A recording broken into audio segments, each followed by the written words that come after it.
All right, if you guys want to go ahead and take a seat whenever you're in a good spot. All right, butts in chairs. Butts in chairs. Butts in chairs. Butterscotch. Shenanigans. All right, you guys. Welcome to episode 174 of Coffee with Butterscotch, the game dev comedy podcast, Butterscotch Shenanigans. I'm Seth, and I'm the games programmer. I'm Adam, and I'm usually second, but it feels like I should get... This is very confusing. I'm Sam, and I'm just kind of confused today about the situation. The thing is, we had to sit in box art order, so it's a real weird thing. Also, this is a show where we talk about life, business, and working in the games industry. We're going to hit a lot of topics today. It's going to get weird, and we've never done this live before, so no guarantees on what's about to happen. Okay. This is October 20, 2018, and we are coming at you live from Butterscotch Shenanicon here. Yes. Sounds good. Yeah, these microphones are really good, though, so we probably didn't pick up We didn't hear any of that. But yeah, I want to first say thank you all for coming. We have talked to people who have come from Texas, Florida, even an hour away. It's just been...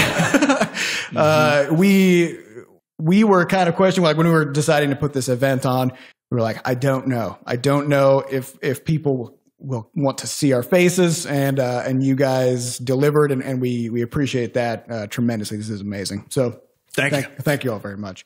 It's a little bit emotional. So, okay.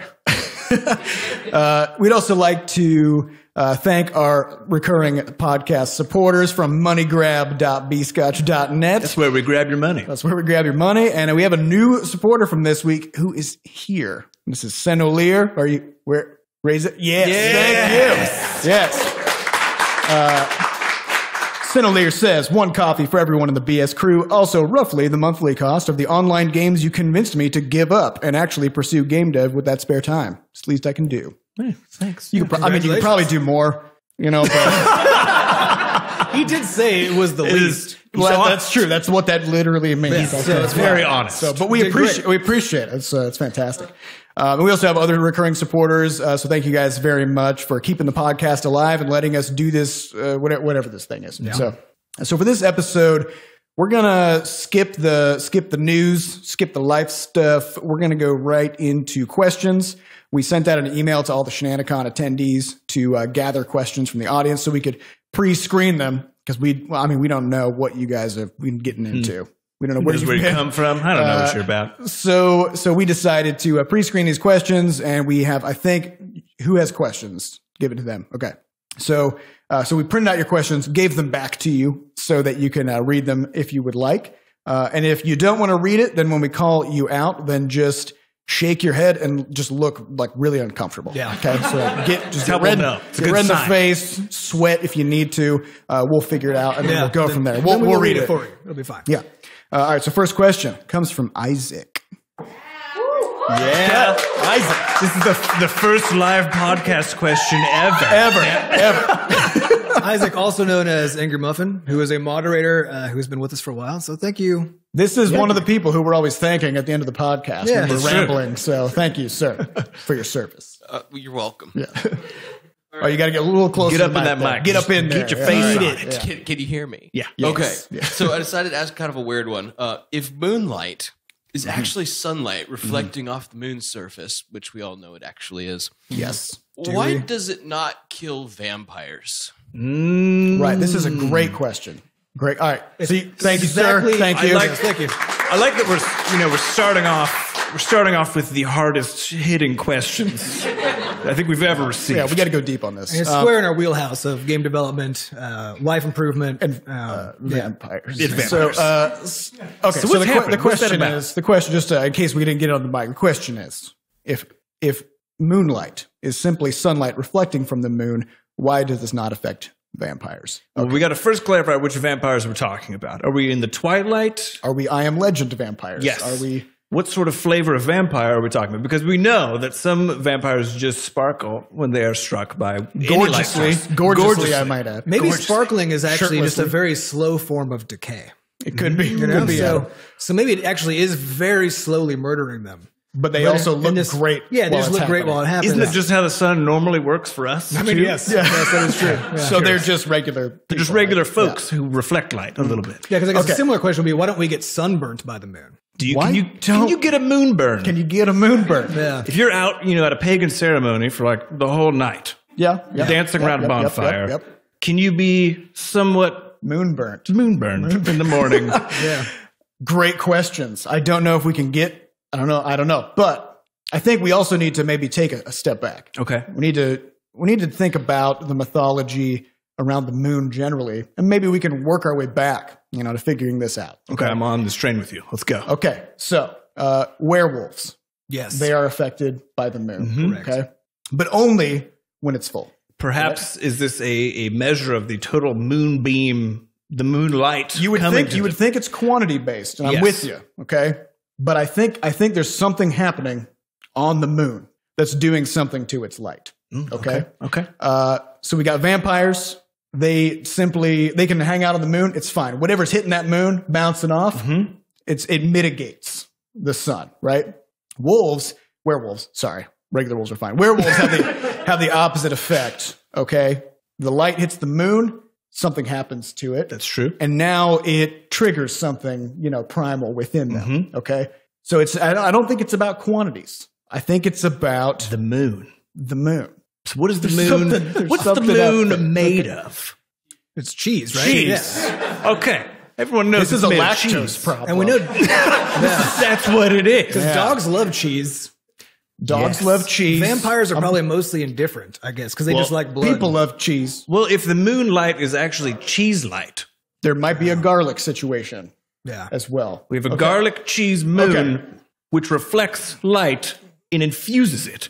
So when wait. So what you're saying is lactose is being reflected off of the moon. Yes. Yeah. In staggering quantities. Stirring something lustful in a werewolf. The lust for cheese, which is what gets them going. But it just takes a certain threshold before they really like. Yeah, that's why you need a full dish of the moon to get that. And I think really similarly, good garlicky flavor. Yeah, and I think similarly, if you've got a block of cheese sitting on a table. Sunlight comes in from the window, hits the cheese, reflects onto a vampire.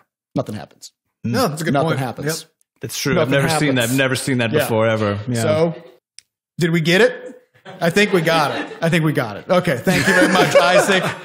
Okay, we've all learned a lot. Next question comes from Senolier. Dan. All right, so I asked. Wait. Before you get started, Dan sent us a novel. We had to send it back and reject it. This is roughly 10% of the question. Yes, he courageously trimmed it down. I think your question is super interesting. Could you summarize it for me? As I think the email I got back. Here's a condensed version of what I asked. Can you tweet it at us? Yeah, don't do that. Given the recent shutdown of the Apple affiliate program, do you think indies should be doing anything different now to get their initial press coverage? Would you say that this struggle is any easier when launching on Steam, the rest of the process notwithstanding? Or does that audience still expect too much in terms of scope to be a good platform for an indie studio's first few offerings? Okay, so we got to back this up for everybody in the room. Number one, some context. Apple. You familiar with it?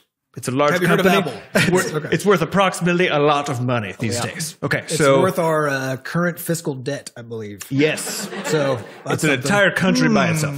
Apple had what was called an affiliate program for games. So essentially what that meant is if someone linked to your store page via the affiliate program and then bought the game, then actually the affiliate, the person who linked them there, got just like a cent, got a tiny bit of the cut of the actual game purchase. And what this allowed for was essentially press sites to cover mobile games and actually get paid by pushing people to buy those games. So you do a review, put a link up, people go buy it from there, and you get some money at the end of the day. This they've been slowly reducing it, and then this year they just were like, yeah, we're done, and removed it. Which, if any of you are sort of familiar with the goings-ons of the internet, a lot of the ad-based revenue has been just disappearing because everyone's got ad block and things like that. So this left a bunch of these smaller indie sites in the lurch, where maybe they were able to generate a little bit of revenue from covering little games like ours, but now they probably couldn't. So that's that context. But it also left even some of the larger sites in a really rough spot because they got a significant fraction of their income from this. And so now if they have no incentive to be trying to drive traffic specifically to the store, that incentive has been taken away, right? So now it means that who's got our back now when we go launch a game? Yeah. So Seth had mentioned in our earlier little presentation that one of our first games got coverage in this little magazine online called Game Zebo, which was the first article we'd ever gotten, and they pointed to Gerblins, which was free. So I don't know how they were ever making any money off it, but they did that for us, which was nice. And so the big question basically becomes, in the case of how the industry looks now. So if you're an independent developer and you're about to launch a game, what does that mean for you? Because essentially it's now even less in the interest of the press to cover your game. It's already very hard to cover all the games. So again, for those unfamiliar, there's more than like 1,000 games hitting the mobile stores every week. Every day. Sorry. Every day. Yeah. And then 7,000 a week or so. Yeah, as far as the PC market, because Steam has sort of stepped back and just said, hey, just put it on here, whatever it is. There's now approaching, a very high number of games coming out every week on Steam as well, which I believe is in a couple hundred a week now. So that we have this flood problem, which means that getting press was already hard and weird, and now it's even harder and even weirder. Yes. So all of that context to go back to the question, which was essentially, what does this mean for someone trying to launch an indie game now? Is it a good idea to try to launch on Steam, given sort of the scope of what maybe a smaller team or even you as a solo person could do? So I'm gonna put on my nihilism pants, and I'm gonna say probably not much. Probably doesn't mean much. What we found is that the platforms themselves tend to be people call them gatekeepers, which is true. I mean, they get to decide who gets to be on their platforms, but in a more sort of deeper sense, they get to decide which games succeed. And so how many people here played Flop Rocket? Okay. And how many of you guys found Flop Rocket on the front page of the App Store? Yeah. Okay. So this is one of those things where you need to get the backing of the platform before they show your game to anybody. And then you have extraneous things that happen kind of after that. So we have, for example, our moderator, Angrymuffin here. He found Flop Rocket because his brother found Flop Rocket because he happened to have some downtime on the day that we published it. And it was featured on the front page of iTunes. And so anybody who booted up their phone that day, they were just hit in the face, or that week, sorry, we're just hit with our big Flop Rocket box art. And so that's the kind of thing that truly matters. And so the question we've always been kind of struggling with is, how do we take advantage of, I hate to say it, Twitter? How do we take advantage of social media, press, things like Twitch, things like YouTube, all these things collectively in order to get that one thing to happen, just to get the press to feature the game? So I think the question is like, will this Apple affiliate thing actually put a dent in your capacity to do that? I think it won't, because I think it never actually helped developers that much anyway. So to back this up, Adam is a PhD in molecular biology, also loves statistics, and has done a bunch of research for us using Steam Spy data that's available on the web to crunch down and sort of understand what actually happens on these storefronts when things like sales happen or press happen. Which doesn't mean I know anything, but I did do all of those things. Slightly more than most of us do. But if you just look at the sheer scale, any of these, even the really big websites like Touch Arcade and others, they get a lot of traffic and they drive a lot of traffic to a store. But the amount of traffic that you need to launch a title that can pay you, because you're launching games, on mobile in particular, at like a few bucks at most, right?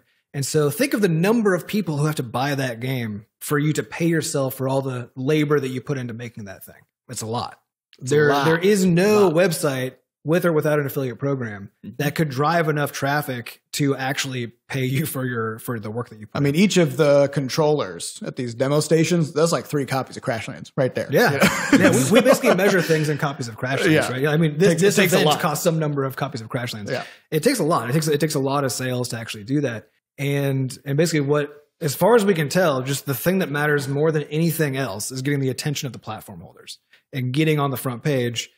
Because if you can't, you only rely on these this broad network of these little sort of webs that are all shooting into your application. But the power just isn't that strong. Right. So then the question that Senolier was asking was basically, so getting the attention of the platforms, there's ways that you can do it. And one of those ways is maybe by getting a really good wave of press coverage, right? Yeah, absolutely. So then kind of the core question. So it won't directly sell games. But might attract some. But if you get a whole bunch of really great articles about your game, then maybe you can get the attention of the platform and then they might feature your game at that point. So will this Apple affiliate program plug pull will this make that harder? And I think no. Okay. Because again, like so all these websites, they built an audience. So Touch Arcade has a huge audience of people who come there day after day to learn about mobile games coming out. Yes. So Touch Arcade can't just suddenly say, "Oh, we're going to not do this because we don't get paid to do it." Because they do actually. They get paid. All their ad revenue comes from them telling their fans about games that are coming out. And so it's still in their interest. Yeah, so it's actually in their interest. And this is really actually why Yeah. it sucks for everybody else besides developers. This is why it sucks for press. Because now all of a sudden they have to keep doing the job that they were already doing and not get compensated for it. Which is crazy. But also, they're getting squeezed real bad. In our own experience with Crashlands, none of the press we got before getting the attention of the App Store, we really got to use to get the attention of the App Store. So I actually just trolled LinkedIn for like 2 weeks until I found what looked like a guy inside of Apple. And then I just sent him some LinkedIn messages. And I was like, hey, look at my game. My brothers and I are building this game. It's really good. And then 2 weeks later, the dumb part is responded. We were reaching out to try to promote Crashlands, and then he went to our website, and he was like, what about Flop Rocket? We're like, that's why we got the Flop Rocket feature. Yeah, we were like, yeah, that's a thing, too. But who cares? But who cares about that? Yeah, but he said, I care, and then they featured it. So it had nothing to do with press. Right. It's very messy. The whole process is incredibly messy. A lot of times it's also about who you know. So going to conventions, going to things like Game Developers Conference and just trying to meet people, but not even in a business way, just in a meeting people as humans and just like talking to them and hanging out and having a cup of coffee, and not trying to like push your product, onto them, but just getting to know them.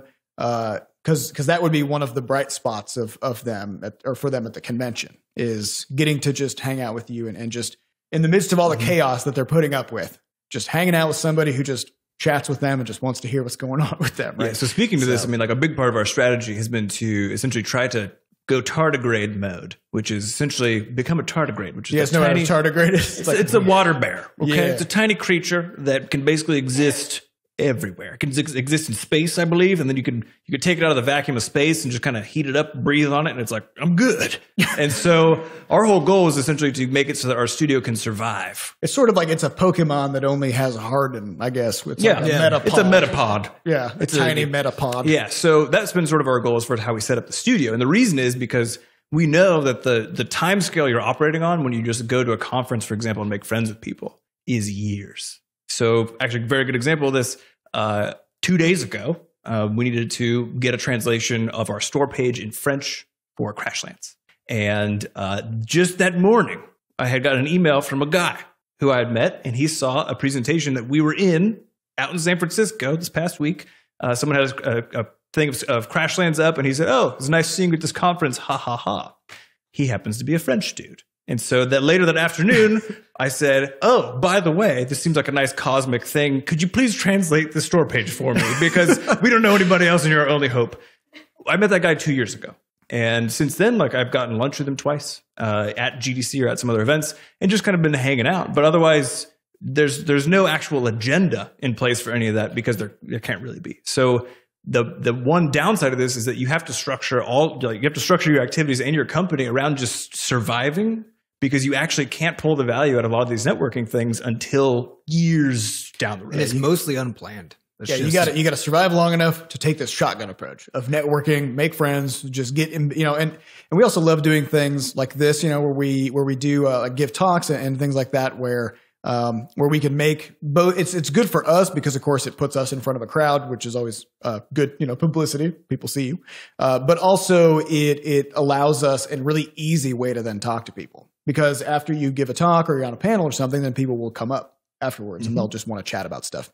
And so this is why we angle for giving talks at GDC and things like that as well. So those things of course are much more expensive than just having a cup of coffee with somebody in terms of time investment. But so long way to answer the question, but that's how we do. The only way we know. Yeah. Okay, next question comes from Devin. All right. I am a music guy, so my question is about music. Cool. How did you get connected with Fat Bard? Hi, Patrick. Did you intentionally choose a music studio that was from your guys' area? And could you talk about like some of the importance of music and sound effects in your games, and maybe any interesting ways that you guys like to implement them? Cool. So I think this comes right back to what we were just talking about. 100%. Okay, so the music for Towel Fight to the Monocle of Destiny and Quadrupus Rampage, that music was composed by a guy who I met while I was in law school, right before I dropped out of law school to make video games. He is now a lawyer, but he always wanted to make music for games. And so while I was trying to learn how to program, I kept roping him into my projects and being like, could you write a weird, like fat beat orchestra piece or something for this? It's a common request. Yeah, a fat beat orchestra piece. Just for this horrifying monstrosity of a prototype that I put together. I feel like the one thing He needs timpani. that would really set it apart is this music. So I met this guy. We moved on to we worked in another studio for a while. We started making our own games, and it had been a couple of years since I had been in law school with this guy. But I just reached out to him and I was like, hey, you know how I kept making you make music for bad stuff that I was working on? I have slightly better things now, and we still need music. And so we contracted him for that. And again, it's just those random happenstance things. But when it comes to Fat Bard, he was on the prowl. So he started coming to all the game dev events in St. Louis. He goes to GDC and meets every game developer he can find. Yeah. And he himself will tell you that, almost every time it doesn't pan out, because you'll meet somebody and they don't need music for their game. They don't need what it is that you can provide. But that doesn't mean you can't become their friend. Just get to know people who you feel like are doing really cool and interesting things. And over time, those things start to pile up, and then coincidences happen because you've orchestrated that to be the case. So it was actually the case that the guy who did the music for Quadrupus and Towel Fight was originally making the music for Crashlands, and he composed several songs. But as a lawyer, he was running out of busy, time, and he just couldn't keep it up. And so Fat Bard showed up at a game dev event, and just at that moment, we needed music. So that was pretty much it. And we were like, you seem like trustworthy. You've got a beer in your hand, I guess. We're meeting with our faces. This is fine. Yeah. So we didn't go out of our way to sort of meet somebody local, but I think that does kind of speak to the I think it's really hard for game developers because how many people here would consider themselves an introvert? Yeah. A lot of hands. And I feel the same way. I can get up here and I can do this, and tomorrow I'm going to be laying down moaning for like 12 hours because like a lot of you probably, I need to recharge and kind of just like be away from the chaos of a crowd, and that's true of a lot of people. I think a lot of people get into games, into making games because they liked to play games. And they liked to play games because, man, people are exhausting sometimes. Like sometimes you need to just like go into your phone and just like hit some fish with another fish or something. And so I think we get a lot more introverts in game development than maybe in other fields. And so this idea of getting out there like that is maybe I don't know, maybe horror inducing. Yeah, maybe that's really what it's all about, though. Because most of the music people we know, actually, that's how they've gotten all their gigs too. I mean, so how do you do it? How would you do it? How do you get out there? Yeah. I know we often talk about how important it is to get in there, but how do you get out there? In this case, you might also need to get out there. So I think so. You'll notice I've talked to most people here already, and I probably asked each person a similar set of questions, and that's because I thought about it a little bit before I came, and I was like, what would be some good questions I could ask that are commonly going to be interestingly answered by the people arriving here today? This was just like 2 minutes as I was sort of on my way over here. I was like, where'd you come from? That's a good question. And that's usually valid at every single conference or any other event you'll ever be at. And then as far as like local stuff, if you are working locally, you can say, where do you work local? What neighborhood are you in? What do you do? And so I think just coming with basically a list of sort of prepared ideas about how you want to take a conversation can be a really easy way to just get it going. Because I feel like that's usually the hard part. Most of us, once we're in it, you're in it and you're kind of going, it's fine. It's always, at least for me, has always been the starting point has been difficult. So if I'm doing a tiny bit of thought work ahead of time and just saying, okay, I'm going to this particular event, people coming here are probably looking at this from this particular angle. What might be an interesting question to ask? Is this Just think about it like a math problem. Yeah, you know? it's You just need to find the formula. And I've also found that the one thing that most people are sort of insecure about in these kinds of events is that nobody cares about them. That, they're going to come to a big crowded party and they're going to be standing there off in the corner with nobody to talk to, and that they're going to leave kind of sad, right? Mm-hmm. I mean, we all have this inherent fear that we're not going to be noticed. And so, be that person that you just go up to somebody and just ask like these, start with these generic questions and just ask them stuff. If they answer with about something, then just ask about that thing, because people love talking about themselves, as you can see. So people want to be heard. They want to know that somebody else cares about what they have to say. And literally all that takes is questions. Just ask. I think I'm probably the worst at it of all three of us here, but my strategy is to get over an initial hump, because then I'm forced into the situation where I have to talk now, which is to make eye contact, stick my hand out, and say, "Hi, I'm Adam." And then inside you're screaming the whole time. The whole time. But now I've overcome that thing, and now the person's looking at it. Like now there's an expectation, that I have to continue. You're in it. I'm in it. You got in there. Yeah, it's like I can't just go run away because that's too weird. It's more like jumping in a pool. Yeah, right? exactly. Yeah, it's going to be cold. Throw your body in. You need it'll some take care of way itself. to rip the Band-Aid off. Mm-hmm. But yep. It's hard. It is hard. As far as going back to the music question, so as far as actually putting those sound effects into our games and weird stuff we've done, I don't think we've actually done too much weird stuff on the actual implementation side. I guess. We've done some weird stuff. What do we do? We've got all kinds of weird Doppler effect things that we're playing around with now, where we can whip something across the screen and you hear pew, as it goes past. And we have all these mechanics that we're creating, and it's a lot of fun because we get to then keep reusing those.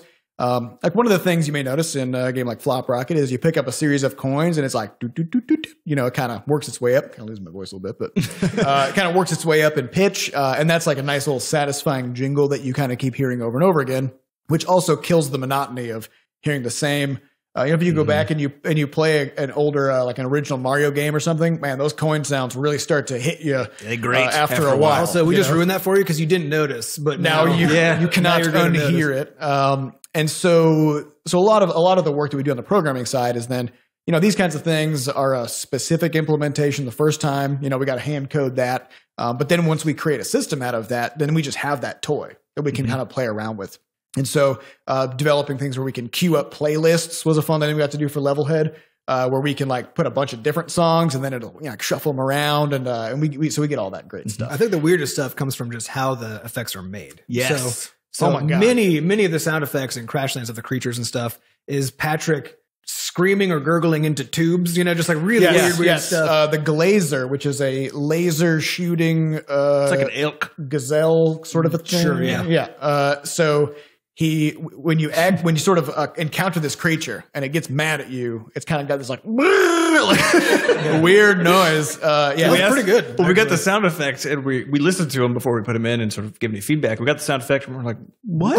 How did you do this? Is this an animal? Where did you find? And Patrick was like, well, I just took a paper towel tube and held it up and I just went and then pitched it weird inside of his software. Well, then also so we mentioned Gerblins was one of our first titles, which Sam did the audio for, and he almost threw up because of the sound. I was making a bunch of these blah, blah, sort of weird noises, and I went too hard on one of them, and that's where the best sounds come. Yeah, they were good. You went in there too hard. Sometimes you can do that. So, but the other fun thing about it is actually the trailers. So, because Fat Bart does our trailer audio as well and our voiceover. So, well, you do the voiceover for the trailer. Wait, I do the voiceover, but he has recorded and listened to me scream a bunch, and so do you. So, actually, this week we went over to record the audio for this one.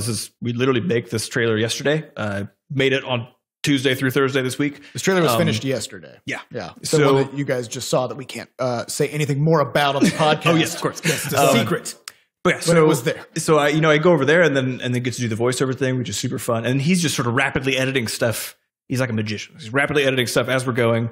And then afterward, I'll put it all together in a trailer and then I send it to him. And I'm like, hey, just make this better than I did. and then he'll send back an audio track, which has sound effects in it. It has a bunch of the oohs and ahs that you heard in this one. All sorts of stuff that I didn't necessarily say we should do. He just sort of, he clues in on it and then amplifies it a little bit using his own skills. Well, and as the editor of the podcast, he also works that magic in. Every now and then we get those really bizarre intros to the podcast where there's like cool music going on. It's like, we did not do that. We just sent it off to Patrick and we're like, do sounds on this. And then he does. And we don't have to think about it too hard, which is fantastic. All right, next question comes from Devin. Willie. We just got Devin. You're out of here, Devin. Willie. Is Willie here? All right, Willie. Yeah. Woo! All right, so I have a serious question. Ooh, okay. I'm ready. Are you ready for this? How do you handle being business partners and family? I hear a lot that partnerships are a bad idea, but you seem to do well. Do you have any tips? Partnerships in general or family partnerships? Yes. Yeah, in general. Yes. It's all just relationships, right? At the end of the day, that's the base level. I think for us as three brothers who've grown up together, the joke that I make a lot about it is that we got our punches out early, if you will. So we've technically been working together in some capacity since all of us sort of came on the scene. Whether that was trying to negotiate who's going to get to play the Game Boy right now, or if that was building trebuchets like Adam did, or a huge bonfire, or going out and figuring out how to do our giant laundry list of chores for mowing yards and weeding things and all sorts of other things. So weirdly, we have this. It's familiarity, which is sort of the basis of a family idea, right? So I think that's actually the grounding for us. It just now occurred to me that family is the root word of familiar. That's interesting. That's interesting. Crazy. Did not realize that. That's all it means. And that's why at some point you can choose your family in some ways, right? You find someone who is just either naturally very familiar to you, who feels familiar and good, and then you start building a relationship by just like hanging out and doing stuff together. So as far as how we handle it, I think it's most about making everything explicit.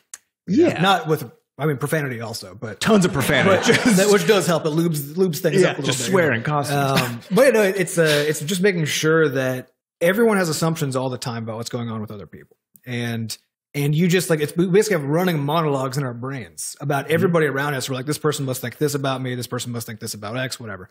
The fact is you're just wrong about all of it. Like literally all of it. And you don't know me. Exactly. And you don't know me, right? Yeah. And so the only way to know is to actually keep that stuff up out in the open. And this becomes a really big deal when it comes to business partnerships, because you are now deciding to align goals. You're joining souls and aligning goals, right? Put that on a t-shirt. Oh man, it's good. Get another one of those. And so you have to know, like, what is everybody trying to get out of this partnership? And are you equal partners in this thing? Because as soon as it comes to work, just like at home chores, right? Nobody feels like their partner's putting in equal work. That's just true. And it's because everybody has different goals. You only see a subset of what the other person is doing. You see none of what they're thinking. And so you just have to be constantly asking and realigning yourselves, which is one of our core business goals. Actually, we have a list of 12 principles, which we really should have put in here. Actually, now that I think about it. But they're kind of in the air, I feel like. Yeah, it's fine. But one of them is align thyself, and it's basically saying make sure that you are on the same boat, going in the same direction as everybody on your team, and make sure you're approaching it as a team. You just have to be aware that there are going to be asymmetries, and that's fine. There have to be. Everybody's got different skills. They've got different time available. They've got different everything. And so when you're coming into a project, you have to be aware what those asymmetries are. And you have to be talking about it. You have to make sure that everybody's okay and on the same page. Let me ask you this, because do you feel like I think culturally, some cultures have an issue talking about money. Yeah. Mm-hmm. Especially, you got to talk about it. Especially families. It's just, it makes people uncomfortable, right? Because in some cultures, people view their income or their financial situation as a symbol of status or whatever. And I think especially in the United States, where we try to have a very egalitarian society where we try to say like every vote is equal, every person is equal. It's supposed to be a meritocracy, yes, also in a lot of ways, right? And so when you talk about things that people might view as stratifying, then people want to shy away from those kinds of conversations. We also have kind of a really detrimental desire to make sure that people aren't getting their unfair share, right? And yes. So we have this like deep sense of unfairness anytime it feels like there's some asymmetry that we are not on the good end of. Right. And I think families may just have a bigger issue with this kind of thing in certain cases. where if you come from a place where people don't talk about money because of how upsetting or offensive it might be, and then you also definitely don't talk about that with your family, and then you want to start a business with that family, well, guess what you got to talk about is the money. So, because I think it's probably the case that maybe people are much more comfortable talking with a complete stranger than somebody they're more intimate with about this kind of thing. So it really just depends on, like Adam said, about your goals, about where you're coming from. And I think there's also kind of back to that thing you're talking about with like not knowing a person's intent, which is there's a thing called the fundamental attribution error, which is the idea that like if you encounter somebody for the first time, like I was in New York City and I was trying to cross this street. I look both ways. Everything's fine. And I don't see anything. And all of a sudden, as I'm crossing the street, a woman on a bicycle going 378 miles per hour shoots past, and she starts screaming from a distance, "Heads up," which means nothing. So I'm like, which way are you supposed to go? Do you stand still? My head is up, and I don't know what else I'm supposed to do. So she screams it again, and I just stop walking because I'm like, I'm going to die now. So I stop walking so that maybe she can kind of juke and get around me, right? And she does, because I'm outside of the bike lane, so presumably I'm fine. But she still almost kills me. And as she's passing me, she just yells, "Jesus Christ!" I'm just being a person. But I heard that this was the only interaction I had with this person, and it might be the last one, I hope. Probably, yeah. But now the only data point I have about this person is that, which is this person, A, has a reckless disregard for speed limits. Oh, yeah. Even on a bike, which is impressive in a lot of ways. Yeah. They've probably killed a lot of people. And they're still weirdly accusatory about it. Right? So some of this is everybody else's fault. Right. So the fundamental attribution error is this idea that, like, as an outside observer, I don't see that person wake up in the morning, kiss their spouse, go to work, cheerfully greet people, et cetera, et cetera. All I see is this little snippet. And now I've sort of cast it into this person who I think they truly are, kind of down in their core. And that one interaction it just defines that, right? And so with family, you got a lot more data points. You've seen a lot more of what that person is like, right?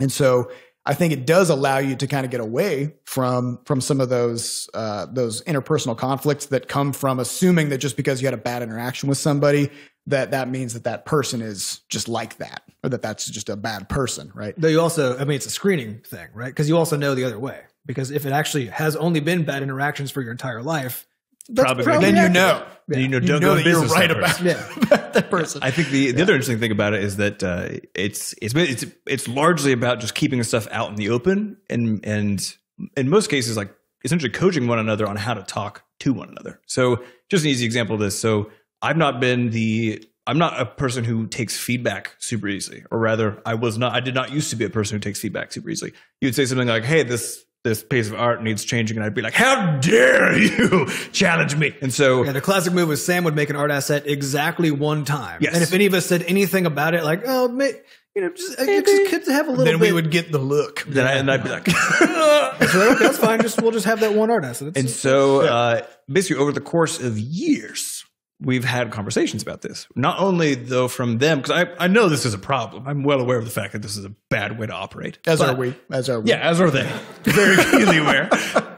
We all have demons that we're trying to murder. So in this case, not only did we have the conversation about like, "Hey, Sam, you should quit being such a piece of garbage about getting feedback like this," but also we had the conversation, "Hey, this is still me as I am right now, and I'm a work in progress. So given that, I'm aware this is bad. To get this going, like, could you, when you talk to me about my art problem or whatever this issue is, can you approach it like this? So can you not just say like, 'Hey, this looks like a piece of garbage. How dare you try to put this in the game?' Could you just say, 'Hey, I think this is off because this is what we're trying to do and this doesn't quite hit it.'" That to me is just easier to sort of digest as a person who previously was sort of allergic to feedback. Now you have a book recommendation for that, right? Yeah, thanks for the feedback is the book. Very good. You're gonna recommend Metaphor Guys. No, absolutely stop it. Absolutely not. No one will ever hear about that ever again. So for those who don't know, Sam he published a book in his teens, a book of poetry. You can find it on Amazon. You should not find it on Amazon. He's been trying to escape its clutches for years. Every time I'm close. But yeah, so I think there's a lot more of that give and take. And I think the really nice thing about family as far as the partnership goes, one of the huge benefits is that you know that you're going to be near these people, but even if you're not working together, right? It's like you have a huge incentive to actually, try to improve yourself, to try to improve the communication, because you know that even if it's the case that the company goes away and you guys all go do something else, you're still going to see them probably sometimes. And so what that means is you have a huge incentive to like really try to make that relationship good and try to make it work. So I think that's one of the huge benefits of being in a partnership like that, is because your familial partnerships are a little more locked in life, right? Yes. You don't really ask for them, you just have them, and that's kind of how You got to put up with the bad stuff and then get through to the good stuff. So is it a bad idea? I don't know. Depends on the family. Yeah, I think it's just the same as any relationship. It's just Is it a good relationship? Is it a good relationship? But people view family differently than they view their other relationships. At their core, they can and should be the same thing. And if you can get rid of all the assumptions and actually just talk, you just got to talk about really uncomfortable, awkward stuff. We had before we launched Crashlands, we had to sit down and ask, what happens if this game makes no money? Right? We needed to know ahead of time, what do we all want to do? And it wasn't the same thing. We all didn't have the exact same desired things that we would do if we basically the game failed. And so we just had to sit down and talk about how worried we were about this happening and what we were going to do if it happened. And then again, align ourselves so that we knew what was going to happen, which just required getting into it. And we were also worried about what would happen if it did. Yeah. Because things can go the other way. Maybe you start a business venture with family, things go bananas. You're very successful. It's like winning a lottery. And you didn't really put down on paper who owned what, and then all of a sudden you've got this weird kind of divisive a problem that you have to solve because you haven't talked about it. So yeah, what things are business expenses? Who can make decisions about whatever? Like, does everything have to be a joint decision? All these kinds of things. Most people just feel weird about asking those questions and settling on stuff ahead of time. I think you see the same thing with people starting businesses with friends. They don't want to suggest that one of them might own more of the company than the other or any of that kind of thing. And oftentimes things just go unsaid. So you just need to, what is that? Sunlight is the best disinfectant, or moonlight, depending on the scenario. I think actually, but technically bleach is real good at disinfecting things. Don't be using that on anything. So I don't know. Depends on the relationship. It depends. 100%. There's the law school answer. All right. Next question comes from Brett Ward. So this one's a little bit more for Adam, probably. Sure. But Hit in me. classic Butterscotch form, you can put whatever twist on it you want. Sure. Mm-hmm. Where do bots come from? Where do bots come from? All of the bots? Generally, probably. Just generally? Just general bot. Okay. So we talked about this thank you, a long sir. time ago. Yes, thank you. That bots are demons. Yes. Yeah. Bots are demons. And so there was a prior episode where we talked about this, and so we already know the answer, which is that bots are summoned By in demon circles, robomancers. by robomancers. Yeah. So that is my job title in the studio. But it's basically, it works in the same way that any magic system works, which is you take a bunch of archaic symbols. You get out your spell book. You get out your spell book, which is you write them Stack down. Overflow, I believe. And then you just write them in the correct order, right? And then just like with any spell book, that causes the bot to come into existence. But it should be known that much like Genie's bots are very mischievous. They so are. They will try their best to not do what you actually want them to do, especially the first time you give it a go. Yeah. So we've had plenty of circumstances where bots have over or underperformed compared to what we had tried to get them to do. How many of you guys are when in have they overperformed? Wait, how many of you guys are in the Discord? The community Discord? Okay, Yes. half-ish. Okay. So I would say that our juice box bot. This is good. This is a robot that Adam built in a couple hours? couple Days, about a day, to live in our chat room and answer questions for people that they normally would pepper us with, so we don't have to answer them. So I would say that Juicebox definitely overperformed. He's a very zealous performer. On the question of whether or not Crashlands was coming to the Nintendo Switch. Yeah. Because literally anytime the word Crashlands and Switch were mentioned in the same post, the same sentence, basically, Juicebox got real mad about it and just laid. He'd be like, "Look, you guys, it's everywhere it needs to be. Yeah. Quit asking the devs."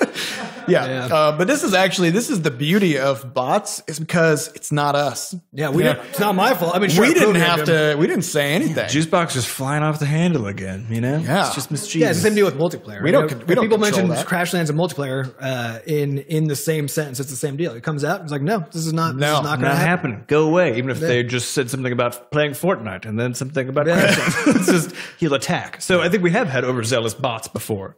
So you got to be very careful with the runes that you put down. I will say, as you know, if you're a game developer, if you're doing anything with community management or that kind of thing, having these demons around, even though they get up to some nonsense, they have some mischief. Having them around is fantastic because of that third party situation. It's kind of like having a dog, right? Like you can just blame stuff on the dog. Right. Yeah.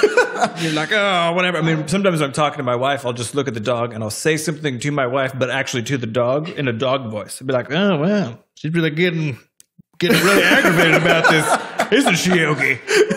And then Yogi just looks at both of us, and then he laugh. Doesn't know. He doesn't know what's happening. Because he's just a demon, and we just get to sort of like play off his mischievousness, you know? That's right. Don't worry about it. Yeah, and this is a classic negotiating tool. You know, you go to buy a car, and the salesperson will be like, I need to go check with my manager. Also known as a demon. They go back to an empty office. They stare at a wall for 4 minutes. Then they come back out and they're like, I tried. I tried, but I can't budge on this price. My manager would just kill me. So by having this sort of non-interactable third party, I guess, taking care of some of the uncomfortable stuff for you, like smacking people down in Discord or negotiating business deals or whatever. You can have demons take care of that, and people can't really. Yeah, and then you couple that with not having enough time to update it. Because then when people say this robot is really getting out of control, you just say, "Look, I got games to make. Yeah, I don't have sorry, time." yeah. It's just gonna have to. It's just gonna be what it is. You brought this demon into the world, but you can't take it out. No. You know, it's just there. It's doing its thing. Yeah. It's tricky. There's a I whole do wish they process. actually called them demons though instead of bots. Honestly, because like the whole Twitter problem would make a lot more sense. Like, there's a bunch of demons on my Twitter. They won't stop talking to me and throwing stuff around. Yeah, that'd make a lot more sense. Demons getting into our elections, and I mean, it's everywhere. crazy. It's everywhere. It's a problem. All right, next question comes from Philip. Yes, That was a good plosive. Yes. All right. If businesses were people, what would their lives look like? What would Butterscotch Shenanigans be like as a person? Well, I think businesses are people, technically, according to the Legally. Supreme Court decision from a couple years ago. Citizens United. Yeah. Businesses are people. So as we know from that, if businesses were people, apparently they'd just be really mean to everybody all the time. One of those constant taking sort of relationships, I feel like. Well, there's this whole sort of grow or die kind of ethos that person would have as a company. So they would, Physically or like I think physically, Yeah. just Well, get because huge. there's no real reason, So it's like growing for no reason, but as fast as possible, and then consuming all the resources around you so that somebody else can't get there and consume them first. So I guess it's like something that just really eats a lot.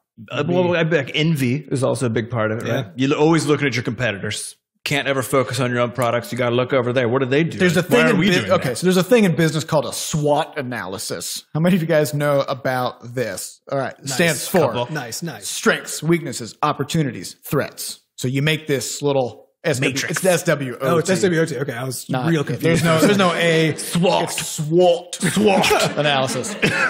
So you make this grid, and then you got to ask yourself, based on my goals, what are my strengths internally? What can I do to achieve my goals? What are my weaknesses? Where are my problems? What am I gonna have sort of going on with my own stuff that's gonna keep me from getting there? Then you've got your opportunities and your threats. So these are when you're looking at other businesses and you're like, how do I take them out? How do I take them down? And then you've got your opportunities, which is, are there, new gaps in the market you can develop new products for, et cetera, right?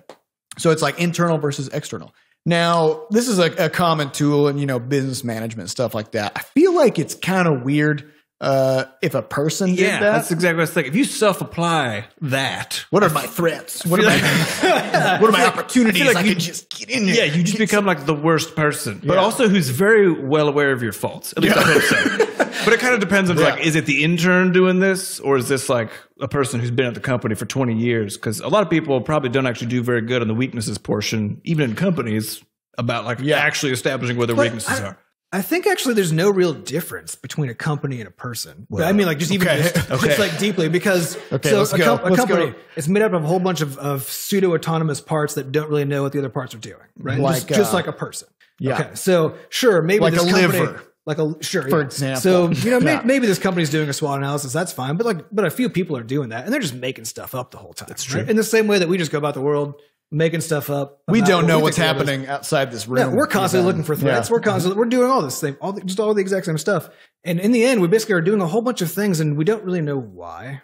You know, companies have habits. They have people that are just filling out, like a form comes to you, you fill it out, you send it off. That causes somebody else to fill out a form, and now you just have triggered this cascade of events. So you're saying kind of like how vinegar flavored Doritos show up all of a sudden. And you're like, why did this need to happen? Right? Yeah. And it's because, was it Pepsi that makes those? Whatever. Lays. Does Pepsi make Doritos? Somebody know? Somebody That know? can't be right. Pepsi makes Doritos. What? Yeah, that's right. I mean, they've got the Mountain Dew. They've got the whole market. So why are they so upset about Coke? They got Doritos. I don't know. They need I to don't know. relax. But I think it's that, as a company, you're like, well, we're here now. I mean, we're here now. So we might as well try some stuff, which is a lot like what being a person is, I feel. That's true. You don't quite know why you're doing the things you're doing most of the time, but maybe sometimes you produce vinegar Doritos, and you just find yourself just one big internal battle Yeah. with a whole bunch of mostly incongruent parts that are just like doing their best. Yep. And then occasionally you do something cool. So what if businesses were people? I think people are businesses. It's all the same. I think it's all the same. Yeah. So, all right, last question of the day comes from Kyle. Yes. All right. All right. all right, Kyle.